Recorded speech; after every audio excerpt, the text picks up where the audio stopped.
स्वागत है आपका कैंफी ऑनलाइन एकेडमी में। तो आज हम पढ़ेंगे डाइपोल मोमेंट के बारे में। तो डाइपोल मोमेंट को सबसे पहले रिप्रेजेंट किससे किया जाता है? इसको म्यू के द्वारा इसको क्या किया जाता है? रिप्रेजेंट किया जाता है। अब डाइपोल मोमेंट होता क्या है? माना कि एक AB एक मॉलिक्यूल है, इसमें अपन ने चार्ज सेपरेशंस किया, ये डेल पॉजिटिव के रूप में और ये डेल नेगेटिव के रूप में। ये ऑल ओवर चार्ज सेपरेशंस क्या कहलाएगा? Q। और जो चार्ज सेपरेशंस के बीच में इंटर एटॉमिक डिस्टेंस है वो क्या है? D। तो इसको ऑल ओवर से क्या बोलेंगे? Dipole moment. Charge separations Q and dipole moment D का प्रोडक्ट ही डाइपोल मोमेंट कहलाएगा। ठीक है ना? Mu is equal to Q into D, ये डाइपोल मोमेंट कहलाया। अब जो डाइपोल मोमेंट है ये क्या है? एक प्रकार की वेक्टर क्वांटिटी है।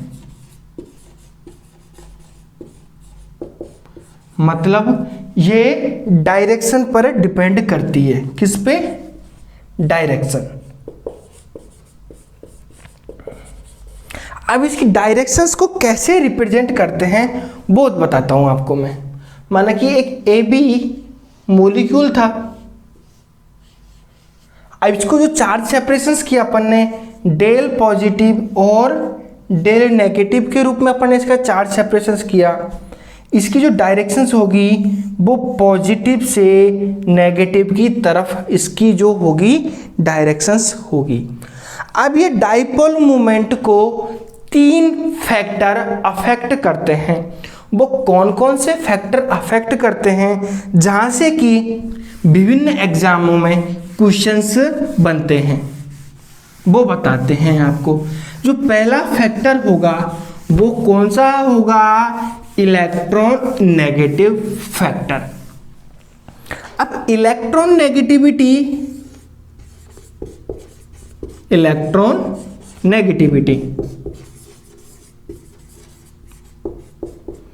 अब इलेक्ट्रॉन नेगेटिविटी इसको कैसे अफेक्ट करती है? इलेक्ट्रॉन नेगेटिविटी इंक्रीज होती है किसी मॉलिक्यूल में। इलेक्ट्रॉन नेगेटिविटी जैसे जैसे इंक्रीज होगी तो चार्ज सेपरेशंस Q भी इंक्रीज होगा, और चार्ज सेपरेशंस इंक्रीज हो रहा है तो डाइपोल मोमेंट भी इंक्रीज होगा। कैसे? अपन का फॉर्मूला क्या था? Mu is equal to Q into D। अब इलेक्ट्रॉन नेगेटिविटी इंक्रीज हुई तो चार्ज सेपरेशंस इंक्रीज हुआ। चार्ज सेपरेशंस मतलब Q भी इंक्रीज हुआ। Q इंक्रीज होगा तो D ऑटोमेटिकली इंक्रीज होगा, क्योंकि माना कि चार्ज सेपरेशंस 2 से बढ़कर 3 हो गया और इंटर एटॉमिक डिस्टेंस पहले 2 थी। पहले का मल्टीप्लाई तो क्या आ रहा था? पहले क्या था? 2 इंटू 2, क्योंकि इंटर एटॉमिक डिस्टेंस तो अपन ने चेंज ही नहीं करी। पहले का चार्ज सेपरेशंस 2 था, अब बढ़कर 3 हो गया, तो इसका प्रोडक्ट तो आ रहा है यहाँ पे 4 और यहाँ पे प्रोडक्ट आ रहा है क्या? 6। तो automatically we know that dipole moment is increase. तो अपन ने वही यहाँ पे ये लिखा है कि इलेक्ट्रॉन नेगेटिविटी इंक्रीज तो चार्ज सेपरेशंस इंक्रीज, और चार्ज सेपरेशन जैसे जैसे इंक्रीज हो रहा है वैसे वैसे ही अपना डाइपोल मोमेंट भी इंक्रीज हो रहा है। अब इसका दूसरा फैक्टर क्या होगा? दूसरा फैक्टर है inter atomic distance. Inter atomic distance. अब इंटर एटॉमिक डिस्टेंस इसको कैसे अफेक्ट कर रही है? माना अपना डाइपोल मोमेंट का फॉर्मूला क्या चल रहा है? Mu is equal to Q multiply D। यह चल रहा है। अब इसकी इंटर एटॉमिक डिस्टेंस को रिप्रेजेंट किससे करते हैं? डी के द्वारा। अब इंटर एटॉमिक डिस्टेंस बढ़ने से पहले यहां पे इसकी 2 है और चार्ज सेपरेशंस भी 3 है, ठीक है। तो इसका जो प्रोडक्ट आ रहा है वो कितना आ रहा है? 6। अब इंटर एटॉमिक डिस्टेंस को इंक्रीज कर दिया जाता है, इंक्रीज हो गई 4 और चार्ज सेपरेशन सेम रहा। तो क्या फर्क पड़ रहा है? इसको मल्टीप्लाई कर रहे हैं तो इसका प्रोडक्ट का आंसर क्या आ रहा है? 12 आ रहा है ना। तो इससे क्या मतलब निकलता है कि इंटर एटॉमिक डिस्टेंस को इंक्रीज करते हैं तो डाइपोल मोमेंट भी इंक्रीज हो रहा है। क्या? इंटर एटॉमिक डिस्टेंस डी को बढ़ा रहे हैं तो डाइपोल मोमेंट भी बढ़ रहा है। इसके 2 फैक्टर अपन ने पढ़े, एक इलेक्ट्रोनेगेटिविटी फैक्टर और एक इंटर एटॉमिक डिस्टेंस वाला फैक्टर। इसका जो तीसरा फैक्टर आता है अपने बीच, वो क्या कहता है? 3D ओरिएंटेशंस के बारे में। जैसे कि अपन मॉलिक्यूल में डाइपोल मोमेंट निकालते हैं। अब किसी मॉलिक्यूल का 3D ओरिएंटेशंस दे रखा है। ये तो होते हैं न्यूमेरिकल वाला सिस्टम कि किसी मॉलिक्यूल में डी इतना दे रखा है, चार्ज सेपरेशंस इतना दे रखा है, तो डाइपोल मोमेंट फाइंड आउट कीजिए। वो क्वेश्चंस बनेंगे इन दोनों फैक्टरों से। तीसरा फैक्टर ऐसे दे दिया कि एक बेंट शेप ज्योमेट्री है, इसका डाइपोल मोमेंट इतना है, थीटा इतना है, तो डाइपोल मोमेंट कैसे फाइंड आउट करें? तो वो तीसरा फैक्टर उसको बताता है। वो कौन सा है? 3D ओरिएंटेशन, 3D ओरिएंटेशंस इन dipole moment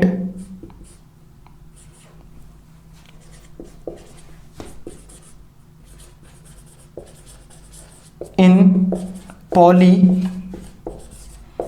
atomic system, poly atomic system में। अब एक ज्योमेट्री दे दी अपन को। अब इसको यहां पे ए पॉइंट, ये B1 पॉइंट और ये B2 पॉइंट। अब ये कहता है कि AB1 is equal to AB2 है। अब A से B1 का डाइपोल मोमेंट क्या होगा? μ1, और A से B2 का डाइपोल मोमेंट क्या है? μ2। तो इससे क्या सिद्ध होता है? μ1 इज इक्वल टू μ2 है, ठीक है। अपन को ये पता ही नहीं है कि थीटा क्या होगा, ये बिल्कुल भी नहीं पता।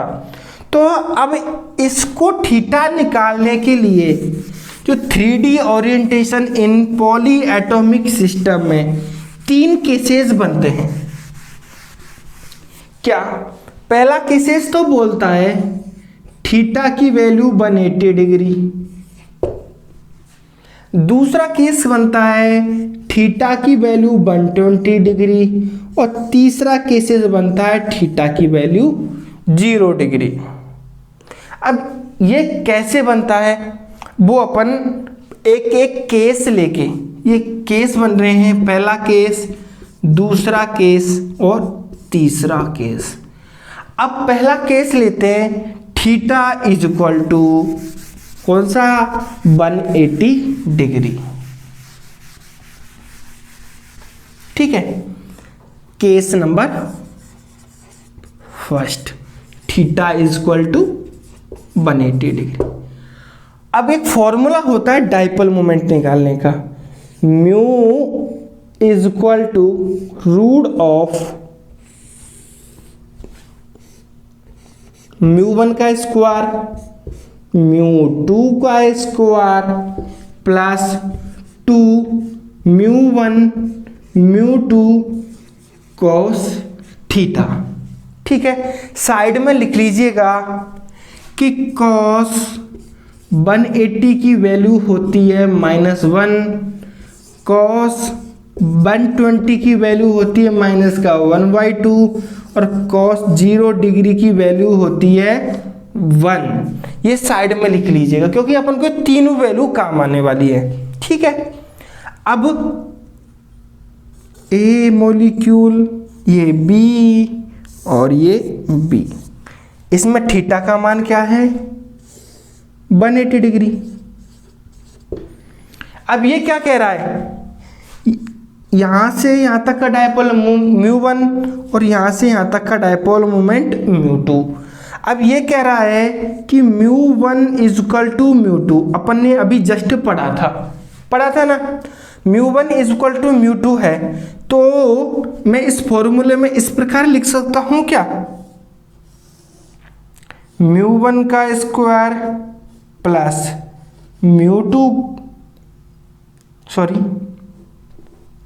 μ1 का स्क्वायर और μ1 का स्क्वायर, क्योंकि μ1 = μ2 है, और 2 μ1 का स्क्वायर cos थीटा लिख सकता हूं ना मैं।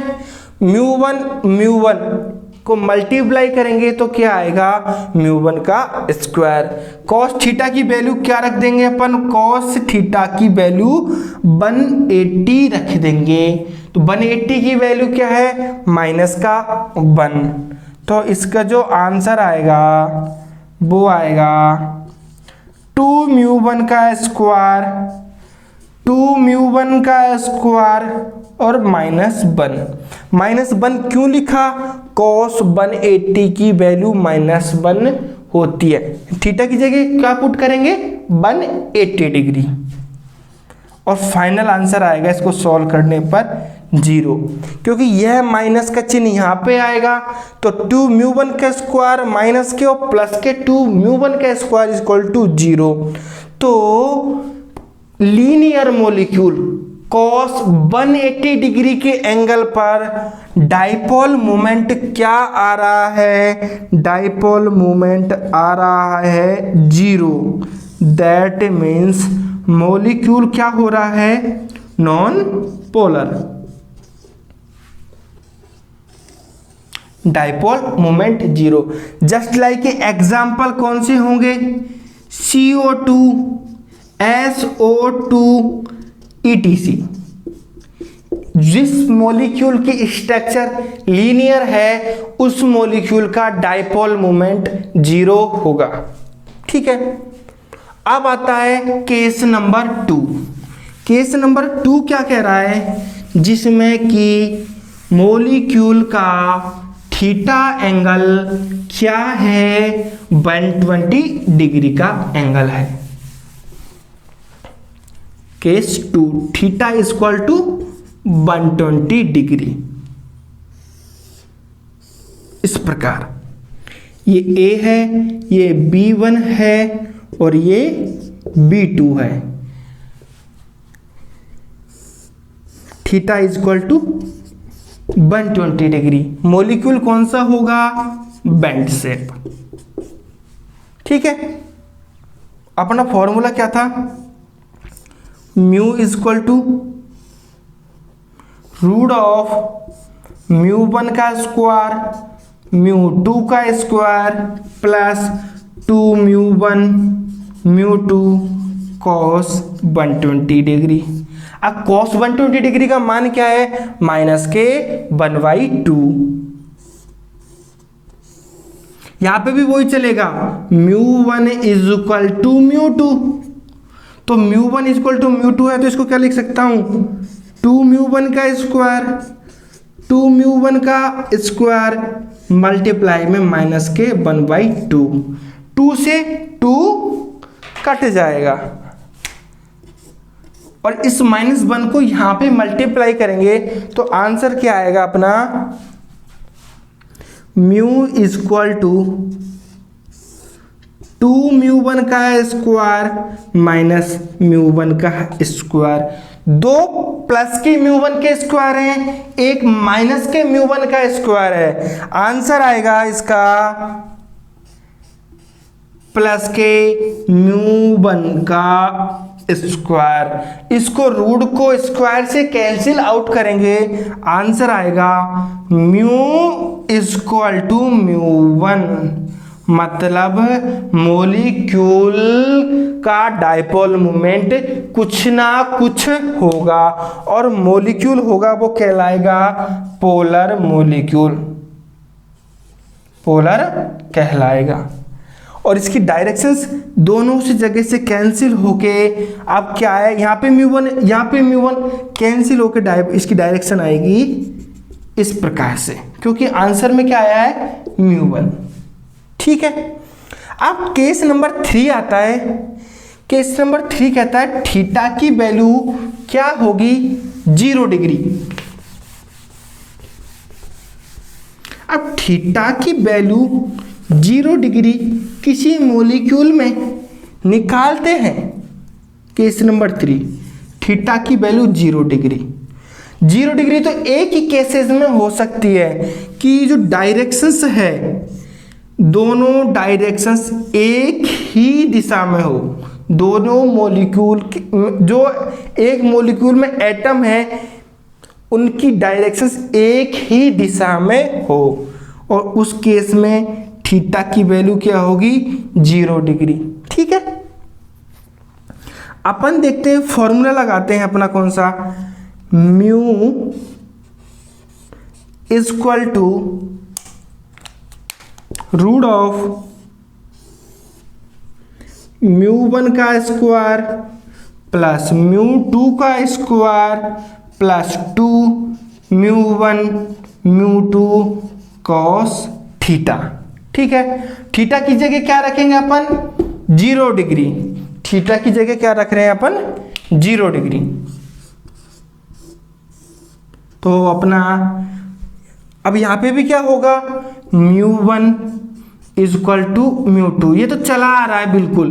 3D ओरिएंटेशन जो डायपोल मोमेंट निकाल रहे हैं पॉली एटॉमिक सिस्टम में, वहां पे μ1 इक्वल टू μ2 तो होगा ही होगा। तो 2 μ1 का स्क्वायर प्लस 2 μ1। अब cos 0 डिग्री की वैल्यू क्या है, 1, जो भी प्लस में, तो ये भी प्लस में और ये भी प्लस में। आंसर क्या है, 2 μ1 का स्क्वायर प्लस 2 μ1 का स्क्वायर ऐड करेंगे तो आएगा 4 μ1 का स्क्वायर। अब स्क्वायर से रूट को कैंसिल करेंगे तो फाइनल आंसर आएगा इसका 2 μ1। मतलब dipole moment theta equal to 0 degree पर दुगना हो रहा है। थीटा इक्वल टू 180 डिग्री के केस में तो डायपोल मोमेंट 0 आ रहा है। 120 के केस में जो डायपोल मोमेंट आ रहा है μ1, और थीटा इक्वल टू 0 के केस में जो डायपोल मोमेंट आ रहा है वो दुगना आ रहा है।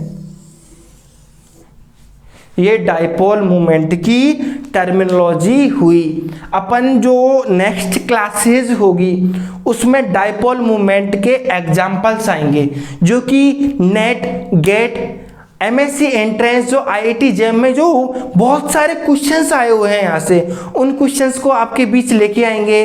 और आप हमारे चैनल को सब्सक्राइब कीजिएगा और इस वीडियो को लोगों को शेयर कीजिएगा।